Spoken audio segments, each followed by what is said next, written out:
నమస్కారం, నా పేరు రాంబాబు. మీరు చూస్తున్నారు 3R న్యూస్.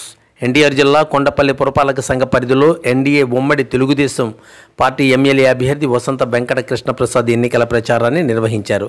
ఈ సందర్భంగా ఆయన మాట్లాడుతూ 200 మంది లుంగి బ్యాచ్ సజ్జల రామకృష్ణారెడ్డి ఆధ్వర్యంలో మైరవరంలో డ్యాన్ వేశారని, ఎన్నికల సమరంలో ప్రజల్ని ప్రలోభ పెట్టాలని వ్యూహరచనకు శ్రీకారం మొదలైంది అని, సామాన్యుడంటూనే అతని వెనుక ఆగర్భ శ్రీమంతులు 3 కనుస్తన్నల్లో సామాన్యుడితో ఆడిస్తున్నారని, మెరుగైన సేవలు ఈసారన్న అందించుదామని దృఢ సంకల్పంతో ఉన్నాను అని, దాన్ని నియోజకవర్గ ప్రజలు గుర్తించి తనకు అఖండ మెజారిటీ అందించి గెలిపించగలరని విజ్ఞప్తి చేశారు. ఆ వివరాలు చూసేద్దాం.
మన అభ్యర్థి గౌరవనీయులు శ్రీ వసంత వెంకట కృష్ణప్రసాద్ గారు సైకిల్ గుర్తుగా ఓటు అత్యధిక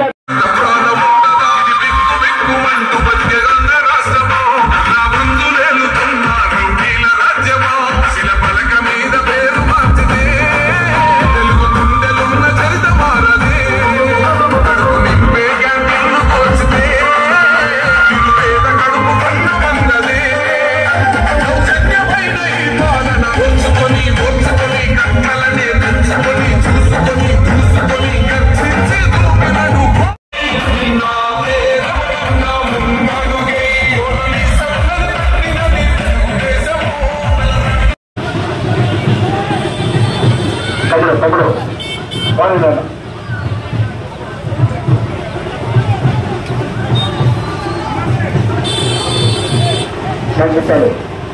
చాలా గ్యాప్ ఉంది, కొంచెం కవర్ చేయాలి. గ్యాప్ కవర్ చేయాలి, ఒక్కడే ముందుకు వేయాలి.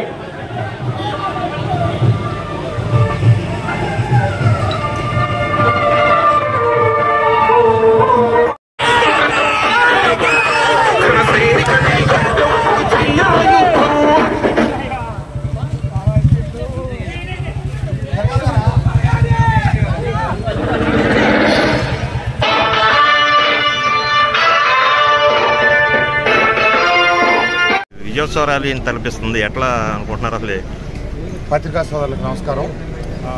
ప్రచార పర్వంలో భాగంగా ఇబ్రహీంపట్నం కొండపల్లి దాదాపుగా నేను మా కుటుంబ సభ్యులందరం కలిసి గడప గడపకి కూడా దగ్గర పూర్తయింది. ఇంకేదో 5-10% ఉంది. అది కూడా వచ్చే 2 రోజుల్లో 3 రోజుల్లో గడప గడపకి అవుతుంది. అంతేకాకుండా ప్రచార కార్యక్రమం కూడా ఈరోజు ఉదయం కొండపల్లి, సాయంత్రం ఇబ్రహీంపట్నం నిర్వహిస్తూ ఉన్నాం. నియోజకవర్గ వ్యాప్తంగా కూడా ఇంకా కొద్ది గ్రామాలు తప్పితే దాదాపుగా మెజార్టీ గ్రామాలు ప్రచార కార్యక్రమం పూర్తయింది. పార్టీ శ్రేణులంతా అటు జనసేన, బీజేపీ, తెలుగుదేశం అందరూ కలిసి అన్ని గ్రామాల్లో సమన్వయంతో ముందుకు సాగుతూ ఉన్నారు. మైలవరం నియోజకవర్గ ప్రజానీకానికి నేను కోరుకుంటా ఉండి విజ్ఞప్తి చేస్తూ ఉంటే మీరు ఆలోచించండి. మన నియోజకవర్గ సమస్యల పట్ల అవగాహన కలిగి ఉన్నాను. మీ అందరూ ఆశీర్వదించండి. తప్పకుండా ఆగిపోయిన అభివృద్ధిని కొనసాగిస్తాను. ముఖ్యంగా ఇబ్రహీంపట్నం కొండపల్లిలో కార్మికులు, భిన్న వర్గాల ప్రజలు ఎక్కువ. ఇక్కడ తాగునీటి సమస్య ప్రధానమైంది. నేను ప్రభుత్వం అధికారంలోకి వచ్చినప్పటి నుంచి కూడా నేను ఈ తాగునీటి సమస్య పరిష్కారం కోసం ముఖ్యమంత్రి గారికి ఎన్నో వినతి పత్రాలు ఇచ్చినప్పటికీ ఇంతవరకు అది కార్యాచరణలోకి రాలేదు. అట్లాగే సాగునీటి ప్రాజెక్టు అయినటువంటి చింతలపూడి ఎత్తిపోతల పథకం కూడా ముఖ్యమంత్రి గారు ఉద్దేశపూర్వకంగా తొక్కిపెట్టారు. అలాగే మన పొరుగున వచ్చిన అమరావతిని మన ప్రాంతంలో ఉన్నటువంటి భవన నిర్మాణ కార్మికులు కావచ్చు, ఉద్యోగస్తులకి ఎన్నో అవకాశాలు కల్పించే అక్షయ పాత్ర లాంటి అమరావతిని కావాలని మన ప్రాంతానికి వచ్చిన దాన్ని ముఖ్యమంత్రి గారు మనకు దూరం చేశారు. తప్పకుండా ఎన్డీఏ కూటమి అధికారంలోకి వస్తుంది. ఈ ఆగిపోయిన అభివృద్ధి కార్యక్రమాలను కొనసాగిస్తాం. సామాన్యుడని లేకపోతే పెత్తందారులని చెప్పి చేసే దుష్ప్రచారాలన్నీ ప్రజలు నమ్మేదానికి సిద్ధంగా లేరు. కావాలని చెప్పి కులాల మధ్య చిచ్చు పెట్టాలని ఈ రకరకాలైన ప్రయత్నాలు చేస్తూ ఉన్నారు. ఇక్కడ కేవలం డబ్బు వెదజల్లి గెలవాలని చెప్పి ప్రయత్నం జరుగుతూ ఉంది. నిన్న సజ్జల రామకృష్ణారెడ్డి గారు కూడా ఇక్కడికి వచ్చి డబ్బు ఏ రకంగా పంపిణీ చేయాలనే దాని మీద ఒక సమావేశం నిర్వహించి పెద్ద ఎత్తున సూట్ కేసులు ఇక్కడికి పంపించి ఆయన చర్చలు జరిపిల్లారు. రాయలసీమ ప్రాంతానికి సంబంధించిన వారు మైలవరంలో చుట్టుపక్కల ప్రాంతాల్లో కడప, కర్నూలు నుంచి వచ్చిన వాళ్ళు 200 పైచిలకు జనాభా ఇక్కడ పెట్టున్నారు. మేము ఎలక్షన్ కమిషన్ కంప్లైంట్ చేస్తూ ఉన్నాం. ఎల్బీఆర్సీ కాలేజీలో కావచ్చు, అట్లాగే ఇంకా కొన్ని ముఖ్యమైన ప్రదేశాలు ఎక్కడున్నారా ఎన్ని మా దగ్గర వీడియో ఫుటేజ్లు ఉన్నాయి. ఈరోజు సి విజిల్ యాప్లో కానీ అట్లాగే రిటర్నింగ్ ఆఫీసర్ గారికి కూడా మేము లిఖితపూర్వకంగా అన్ని రకాలుగా కంప్లైంట్లు ఇవ్వబోతా ఉన్నాం. బయట ప్రాంతం వ్యక్తులు, మరీ ముఖ్యంగా రాయలసీమకు సంబంధించి జిల్లాలు దాటి ఇక్కడికి ఈ జిల్లా వాళ్ళు వచ్చారు, లేకపోతే పక్క నియోజకవర్గాలు వచ్చేవాళ్ళు అంటే ఇక్కడ బంధుత్వాలు, స్నేహాలు, లేకపోతే పార్టీల మీద రావచ్చు. ఎక్కడో రాయలసీమ, కడప, కర్నూలు ప్రాంతం వాళ్ళకి ఇక్కడ చుట్టాలు ఉండేదానికి కానీ, బంధువులు ఏ రకమైన స్నేహితులు ఉండేదానికి కానీ అవకాశం లేదు. కేవలం దౌర్జన్యాలకు తెగబట్టడం కోసం, లేకపోతే వైఎస్ఆర్ కాంగ్రెస్ పార్టీ శ్రేణుల్ని నమ్మకం లేక, విశ్వాసం లేక వాళ్ళు ఏదో వెన్నుపోటు పొడుస్తారు, మోసం చేస్తారని డబ్బు పంపిణీకి కావాలని చెప్పి వాళ్ళని తీసుకొచ్చారు. మద్యం పంపిణీ కోసం రాయలసీమ నుంచి తీసుకొచ్చారు. మేము వీటన్నిటి పట్ల తీవ్రమైనటువంటి నిరసన తెలియజేస్తా ఉన్నాం. తప్పకుండా వాళ్ళు కనుక ఇక్కడి నుంచి వైదొలకపోతే మేము దీన్ని ఉధృతం చేస్తామంటారు. Thank you.